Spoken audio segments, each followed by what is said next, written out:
Hey Dreamers, how's it going? I'd like to take this time to formally introduce you to a new segment called Storytime, by wherein I will be, you kind of guessed it, telling stories. If you participated within the last couple of live streams, you would have noticed that I took a little bit of time away to read some short stories written by a lovely supporter of ASMR, Joy McNeil. She's a writer from New Zealand, and she's taken some of her most valuable time away from her regular novel to go ahead and write these little short stories for me to read out on the live stream. And so after doing so, I kind of realized that, it really didn't do them justice. So I thought that I would be able to create some videos reading out aloud these stories and to be able to share that with the rest of you and really grasp how awesome I think these stories are. So this is the first of many, and I hope you sit back, relax, and enjoy.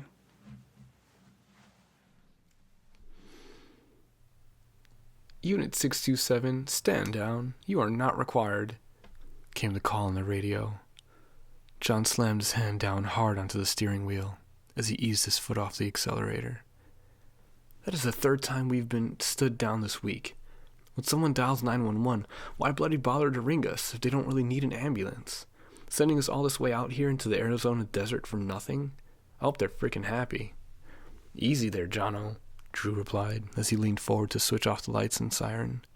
It's almost the end of our shift anyway, and I for one am looking forward to a decent night's sleep. Just then, as John turned the ambulance around to head back to base, there shot forth a light from the sky, and something hit the ground with a bright flash in the desert not far from their vehicle. What the hell was that? John exclaimed in an excitable voice. I have no idea. Could it have been a jet? We're not near any Air Force bases, though. It certainly crashed with a decent amount of speed behind it. I'll call it in. I suggest we should go check it out. With caution. Drew was a seasoned paramedic. At 33, he had seen a lot of things in his time on the road. However, this occurrence was something very much out of the ordinary. He didn't want his young EMT partner to rush into a situation that might turn out to be dangerous. The night air had become misty as smoke drifted towards them from the place that the craft had gone down. The smell emitted by the smoke was very unusual, not the toxic odor of aviation fuel that usually accompanied a plane crash. Drew and John walked forward slowly through the tussock grass and rocks, watching out for snakes and anything else that lurked in the desert, which had the potential to cause them harm. Finally, they drew close enough to see what had fallen from the sky with such force. It was not a jet, nor any other form of human flying transportation. The smooth silver metal of the craft was definitely not man-made. Shit, let's get out of here, John said, looking startled by what lay ahead of them. Drew didn't listen to his partner. For once, common sense and all that he had learned in his job seemed to fade into the distance, because the sight of the spaceship intrigued him. He took a step forward, and John reluctantly followed, not wanting to leave his partner alone in the desert with this weird object. From a distance, they moved around the circumference of the crash site. It was there, by the light of the moon and the smoky haze of the downed UFO, that they first saw three life forms, who were not human. They were pale gray in color, with no hair and large heads in comparison to their tall, thin bodies. Two lay motionless on the ground, and the third, who was much smaller in size than the others, was crouched over them. By the manner in which this alien was acting, it looked as though the other two were dead. Come on, Drew, we need to get out of here and call the authorities, John whispered under his breath. He'd already seen more than he wanted to. Not yet, Jono. That creature's in pain. Look at the way she's holding herself. How do you know it's a female, or even that it's hurt? John asked in surprise. Haven't they taught you anything in your EMS training? Just by sheer observation, it looks as though the living creature is a child, and the deceased are her parents. Look at them closely. The larger of the two dead aliens has lots of markings on its forehead, whereas the smaller two creatures both have the same appearance. I know she is injured by the way in which she's supporting her lower arm. I think she may have fractured it in the crash. Great observation, Dr. Watson. Now let's get out of here before the living alien decides to naturalize us with a ray gun. Geez, Jono, you've been watching way too many science fiction movies. I can't see any form of weapons around them. All I see is one scared and hurt little alien, Drew said, picking up his orange jump bag. You can't be serious, Drew. You're not going to go over there and try and treat that thing, are you? Leave it to the authorities. Let's get out of here and call in what we've seen. Yeah, I can just see the look on the dispatcher's face now when we tell him about the crashed spaceship. I think it is best to let our backup crew see for themselves when they get here and what the call-out is for. In the meantime, I'm not going to sit back and wait while this creature is in obvious distress. Drew walked forward with caution. At first, he was undetected by the creature, but as he got closer, she suddenly put her head up and looked him directly in the eyes. The medic stopped dead in his tracks, wondering now if he had made the right decision to approach the alien. However, as the creature looked at him with green tears running down her pale gray face, she backed away cautiously from him. He realized that she was more scared of him than he was of her. "It's okay. My name is Drew. I'm not going to hurt you," he said in a calm, gentle voice as he advanced forward once more. "I don't know if you can understand me, but I mean you no harm. I want to help you." She stopped moving away and stood looking at him with an odd expression on her face. "Why would you want to help me?" came a voice in the back of Drew's head. The alien was talking to him telepathically, and as she spoke to him softly, he felt a tingling sensation at the back of his neck. I think I can help you with your injured arm," Drew replied softly, quite taken aback by the way in which the creature had spoken to him. "Humans fear us, even hate us. Why would you want to help me?" she asked again in that soft, gentle, soothing tone. "Because I'm trained to help the sick and injured. I don't think of you indifferently when I see that you are hurt. What is your name?" "My name is Zerai. My family are no more. If you are a healer, can you help them?" she asked in a hopeful voice, looking at the two aliens that lay motionless on the ground in front of her. "Sadly, no, I can't. Sorry. If they are dead, I don't have the power to help them anymore. But if you are willing to let me tend to your wounded arm, I'll see what I can do to ease your pain. At the least, given your anatomical differences to our own, I can try to help you the best way that I know how." Just then there was a sound of a twig breaking underfoot, and John appeared out of the darkness. The sight of him startled the alien, and she backed away from them. "It's okay, this is my partner, and he is a healer too," Drew said quickly, trying to regain her trust. "Healer?" John replied in surprise. "What the hell are you talking about?"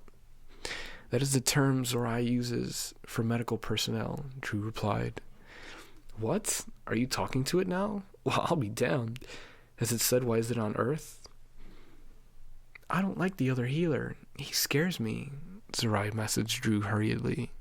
He could sense the fear in her telepathic message when the tingly feeling at the back of his neck became more intense and ran down his spine. "Just leave me alone to talk to Zerai, John. She's not sure of you," Drew said calmly to his partner. "She's not sure of me? How do you know that? She hasn't said a freaking word since I've been standing here," John answered indignantly. "She speaks telepathically, John. I can hear in my head." "You sure you haven't hit your head? You're not making any sense to me." "Just let me handle it, all right?" Drew answered gruffly. He was starting to get a bit frustrated with his partner's lack of empathy towards the injured alien. Somehow when Zerai spoke to him, she seemed to have an amazing calming effect over Drew. It was almost like being in a dream. If it had not been for the fact that John was there voicing his opinion so loudly, Drew felt as if he was almost dreaming the whole scene before him.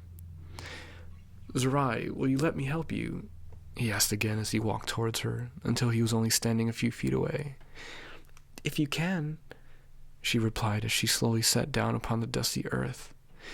Drew placed his jump bag on the ground next to his extraterrestrial patient and gently took her good arm in his hands. He was surprised to feel how warm her body temperature was, given that her skin coloring gave the appearance of a human corpse. Just as he would have checked for fractures on a human arm, he did so with his alien patient, by running one hand down her good arm and the other on the injured, comparing the differences between the two. He had felt enough close fractures in his time on the road to know that she definitely had something that was not quite right on the injured side. Drew took a splint and the roller bandage from his bag. "I'll need your help too, Jono. Can you hold this arm still for me while I secure the splint?" Drew asked, peering over at his partner who was still standing some distance away from their patient. John begrudgingly stepped forward and gingerly held Zorai's arm. She looked up at him warily with her big dark eyes as Drew applied the bandage around her thin gray arm. "So what are you doing here on Earth, Sarai?" John couldn't help asking the alien again. He then raised his eyebrows with interest. It seemed that Sarai had finally trusted him enough to break her silence, as he felt a tingling sensation at the back of his head. "You were collecting food in Colorado. When you made to leave our planet, your ship was hit by something in the Earth's atmosphere and crash-landed here in the desert." "Wow, that is some tale," John replied, looking impressed by the way in which he had been spoken to by the alien. "What food were you collecting?" Drew asked, as he joined in the silent conversation Sarai was having with his partner, while he tucked the end of the bandage between the splint and her arm. "Our species eat grains, corn, wheat, barley. It's our staple diet. We only take a little, though. We would never be so greedy to gather all the crops in the fields you plant. We can't grow the food on our own planet. It does not get enough light. I think you humans refer to the marks we leave behind in your fields as crop circles?" Sarai said, looking a little happier now that her fractured arm was supported. "So that explains the reason for those odd patterns in the fields. There's a great deal of debate as to why they appear, but we have now confirmed the theory that they are indeed caused by UFOs, which many humans have stated as fact and have been ridiculed for because of their observations," Drew said triumphantly, smiling down at her. In the distance, they could hear the sound of sirens getting closer to their location. "I'm really sorry, Sarai, but when we saw your craft fall from the sky, we had to let others know of your location so we could get backup. We thought it was a jet plane that had crashed," Drew confessed. He was worried as to what would happen to the alien once the authorities were notified of her existence. "I can read your thoughts, Drew. I know what you are thinking will happen to me, but do not fear. There's another ship that will be here very soon to collect me and take me and my parents' bodies back home. We never travel alone in case something like this should happen. My kind will be here before your backup, as you call it, arrives. Thank you for your help. I can now tell my species that your people are not all savages. We tend to stay away from the human race. You all seem merciless, just by the way you kill one another. We do not live like that. We live in peace and harmony with our fellow kind. You are lucky you have a bright sun, water, and food to grow. We do not understand why you are such a violent species, when you have such more to be grateful for than we do." "I wonder that myself sometimes," Drew answered with a sigh. Just then a bright light appeared above them, and as the men looked up, they were staring at the undercarriage of another silver spaceship as it rotated silently above their heads. "Goodbye, my human friends, and thank you," Sarai said, so that both Drew and John were hit by the warm, calming feeling at the same time, as she telepathically said her farewell. Then she disappeared in a flash of light, as did the bodies of her parents. All that was left lying on the ground around them was the remains of a broken spaceship. They heard a whooshing sound above their heads, and the UFO disappeared into the night sky with a bright flash of light. It didn't take the backup crews long to find the men. They thought the bright light in the sky was a search chopper until the lights had departed the scene with a great speed. Drew tried very hard to explain what had happened to the police chief, as he stood there with crossed arms and a scowl upon his face.